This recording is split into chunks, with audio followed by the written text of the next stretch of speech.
चाय वाला वो काम कर गया जो शायद हम सदियों में नहीं कर सके।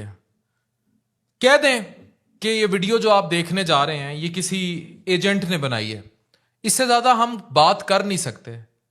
नरेंद्र मोदी फाशिस्ट, धोखेबाज, पाकिस्तान दुश्मन, ये अलकाबात उसके बनते हैं, लेकिन उसने जहां इंडिया को ला खड़ा किया है ये सब हमारे लिए सवालिया निशान है। एक स्टेबल मुस्तहकम जमहूरियत, तरक्की, पासबानी, इस सब के जवाब दे रहा है मोदी का हालिया अमेरिका का दौरा। जो कुछ इसमें हो गया है ना, ये रिसर्च, ये जितनी डिटेल मैं रिसर्च करके बैठा हूं उसके दौरे पर, तमाचा है हमारे मुंह पर। बड़ी कामयाबी से कश्मीर डिप्लोमेसी जो थी वो उन्होंने नाकाम कर दी। उन्होंने अफगानिस्तान में होने वाली दहशतगर्दी की जंग को कश्मीर के जहाद के साथ जम किया। वो तमाम जहाद जो कश्मीर में फ्रीडम के नाम पर हो रहा था, उस आजादी को भी उसी दहशतगर्दी के साथ जम कर दिया गया।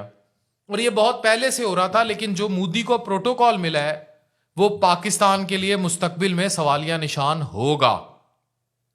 उससे भी ज्यादा मोदी की बार बार ये स्टेटमेंट कि पाकिस्तान से हम असल जंग कर रहे हैं, इस बात को बावर करा रही है कि हम बिल्कुल आंखें बंद करके बैठे हुए हैं। ये जो दौरा था ये गुड सिंबॉलिक दौरा था। इसमें स्टेट डिनर दिया गया मोदी को। वो चाय वाला अपने टिपिकल ड्रेस में, टिपिकल जबान में, टिपिकल अंदाज में गोरों के सामने खड़ा रहा, दुनिया की सबसे बड़ी जमहूरियत की तर्जुमानी करता रहा और भारत के साथ एक झंडे को अमेरिका के यकमुश्त ऊपर जाते हम सब देखते रहे। यह हुआ है हमारे साथ। इन्होंने joint session of US Congress से खिताब किया है और यह यूनाइटेड नेशंस में की गई तकारीर से भी ज्यादा तगड़ी तकरीर है जो खिताब किया गया है। नेल्सन मंडेला ने 2 दफा खिताब किया था, former prime minister of south Africa. Winston Churchill ने 2 दफा खिताब किया था, former prime minister of United kingdom. Now Modi ने 2 दफा खिताब किया और इसके अलावा किसी शख्स को joint session of US Congress से अमेरिका की 2 दफा खिताब करने का मौका नहीं मिला। तो उसमें जो जो बातें की गई हैं वो पाकिस्तान के लिए अच्छी नहीं है, भारत के लिए बहुत अच्छी हैं। वो हमारे लिए फाशिस्ट होगा, भारत के लिए मोदी से अच्छा प्राइम मिनिस्टर हो ही नहीं सकता। इन्होंने जो डील साइन की, एक डील हमारे लिए परेशान कुन है, वो है general electric jet fighters engines manufacture होंगे इंडिया के अंदर। ये वो जेट फाइटर्स हैं जिनके लिए अरबों रुपया देकर पाकिस्तान या कोई भी मुल्क फाइटर तैयारे खरीदता है। अब सवाल यह है कि क्या वो फाइटर तैयारे फ्यूचर में इंडिया से खरीदे जाएंगे, क्योंकि इंडिया के साथ वो टेक्नोलॉजी शेयर की जाने लगी है। यानी अमेरिका इंडिया को अपना स्ट्रेटेजिक अलाय बनाकर इस खित्ते में एक ताकतवर तरीन सुपर पावर के तौर पर बिठाएगा और वहां ये जंगी तैयारे बनेंगे। और अगर वहां ये जंगी तैयारे बनेंगे तो हमारी क्रेडिबिलिटी पर बहुत बड़ा सवाल उठ जाएगा। ये बहुत हैरान कुन है। दूसरी जो बहुत बड़ी डील हुई है वो माइक्रोन चिप्स पे हुई है। ये वो चिप्स हैं जो मौजूदा हर टेक्नोलॉजी की जरूरत है और ये माइक्रोन चिप्स भी अब भारत में बना करेंगी। तीसरी बहुत इंपॉर्टेंट मीटिंग थी एलॉन मस्क के साथ और इस मीटिंग में भी बड़े अहम मुआहदे हुए हैं। और अगर टेस्ला या कुछ और इंडिया में आ जाता है तो इंडिया में बहुत बड़ी बेस बनेगी एलॉन मस्क की, और एलॉन मस्क के इंडिया में आ जाने से इंडिया, इंडोनेशिया, मलेशिया, इन जैसे मुल्कों के बिल्कुल बराबर खड़ा हो जाएगा, शायद उनसे आगे निकल जाएगा और पाकिस्तान फिर बहुत पीछे रह जाएगा। आने वाले वक्त में भारत यकीनी तौर पर मलेशिया की तरह टेक्नोलॉजी, आईटी का हब होगा और हम जहां वो टेस्ला से मुआहदे कर रहे हैं, हम तस्ला, भीख मांगने वाले तस्ले से बाहर नहीं आ रहे।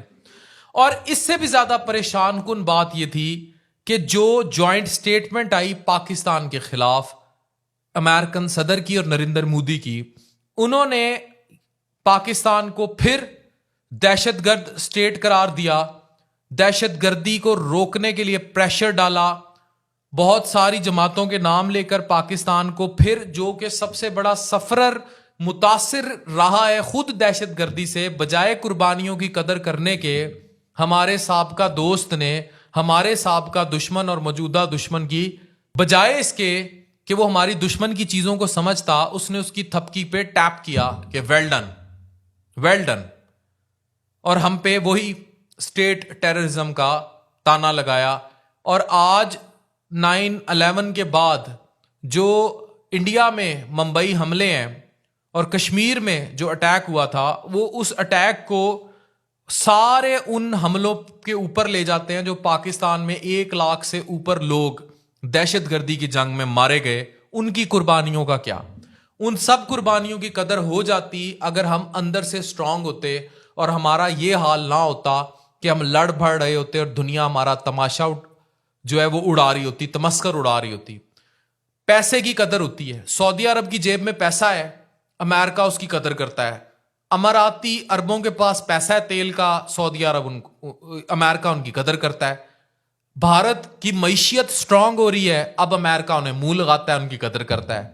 हम जितने फकीर और गरीब होते जा रहे हैं उतने खल्ले लान तान हमें पड़ रही है। हम ऐसे बेशरम हैं, हम देख ही नहीं रहे हमारे साथ क्या हो रहा है। कहते ये हैं कि इतना रूड बिहेवियर फ्रॉम अमेरिका 3 वजूहात से है। पहली बात, हम रशिया से तेल ले रहे हैं। दूसरी बात, हम आजरबाईजान से LNG गैस का मुआहदा कर रहे हैं। और तीसरा, हमारे ईरान के साथ ताल्लुकात बेहतर हो रहे हैं। और चौथा, सी पैक जो हमारी तरजीहात में है, तो वो इस चीज को बड़ा क्रिटिसाइज करते हैं। और क्रिटिसाइज करने की तरीकेकार यही है कि वो इस चीज को किसी सूरत तस्लीम करने को तैयार नहीं है। अब सिंबॉलिक अलामात क्या होती हैं? जो इसको मैंने सिंबोलिज्म का टर्म यूज की कि क्यों इतना सिंबॉलिक विजिट था और कदर की गई, कि अगर आपका प्राइम मिनिस्टर किसी और मुल्क जाए तो देखना यह होता है कि उन्होंने किसी एवं टट्टू टैरे को भेज दिया रिसीव करने, या कोई स्टेट उनका बड़ा रिसीव करने आया है। तो यहां सेम लेवल की दोस्ती थी, इनको रिसीव भी उसी तरह किया गया, इनकी रिस्पेक्ट भी उसी तरह थी और इनको इज्जत दी गई। और जैसे चाइना में एक डिप्लोमेसी होती है कि पांडा जो पूरी दुनिया में है वो चाइना के पास हैं, तो पांडा डिप्लोमेसी ये होती है कि वो अगर नाराज हो तो पांडे वहां से वापस मंगा लेते हैं। तो ये वो डिप्लोमेसी होती है जो सिंबॉलिक स्टेट डिनर दिया गया मोदी को, तो पूरी स्टेट्स मैनशिप का मुजाहरा किया गया। तो इसका मतलब यही है कि अब साउथ एशिया में अमेरिका दूसरा अमेरिका का दर्जा जो है वो चाइना के बजाय इंडिया को देता है। और चाइना वैसे भी क्योंकि अमेरिका का एक एंटी स्टेट है, कंपिटिटर है, सुपर पावर कंपिटिटर है इन दी वर्ल्ड, तो अमेरिका इंडिया को, भारत को बैक करके चाइना के अगेंस्ट एक ऐसी स्टेट के तौर पर लाना चाहता है जो उसके दाएं बाजू का काम करे। और इस सारे जमन में सबसे ज्यादा अगर किसी स्टेट का नुकसान होगा तो वो पाकिस्तान का होगा। अब हमें करना क्या है?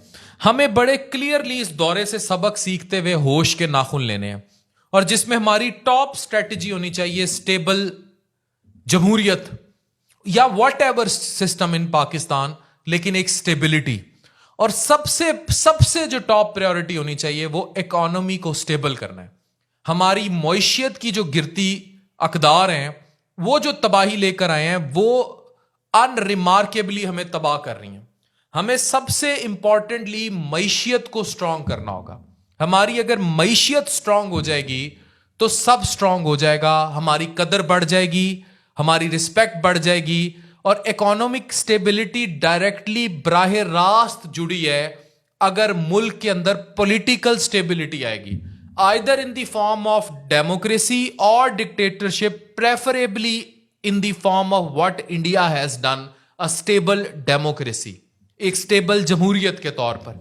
ये जो मैं आपसे बातें करता हूं, ये हवा में तीर नहीं है, ये बहुत बड़ी रिसर्च का हिस्सा होते हैं। जो बहुत बड़ी रिसर्चर की मेरी टीम है जिसमें कंटेंट राइटर्स हैं जो इस पर रिसर्च करते हैं, और ये हम बातें करते हैं, फिर डिस्कस करते हैं, बड़े बड़े एनालिस्ट के तज्जिए लेते हैं। Pakistan is in A Doom like Titanic. जैसे टाइटैन नीचे गई थी, वो इंप्लोड हो गई थी प्रेशर से, क्रश हो गई थी, तबाह हो गई थी, फट गई थी, यूं प्रेशर इतना आया था। इसे इंप्लोड कहते हैं। एक्सप्लोड होता है जैसे प्रेशर कुकर फट जाए। इंप्लोड होता है जैसे बाहर पानी का प्रेशर आया और यूं उसने पिचक के दबा दिया और फट गई चीज, वो भी फटना ही है। तो पाकिस्तान ये ना हो कि इन स्टेट्स के प्रेशर में इंप्लोड हो जाए।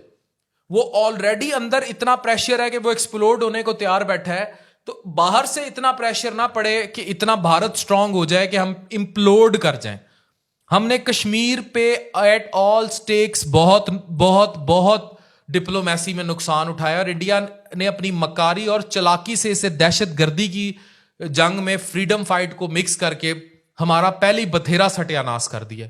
तो it's time to say Pakistan जिंदाबाद, it's time to say Pakistan पाइंदाबाद, it's time to say get united for the sake of one country, one green flag, one green passport, that is Pakistan जिंदाबाद। फिर ये चाय वाला कुछ नहीं कर सकेगा, आपके चाय वाले बहुत कुछ करेंगे। डॉक्टर अफान कैसर साइनिंग ऑफ।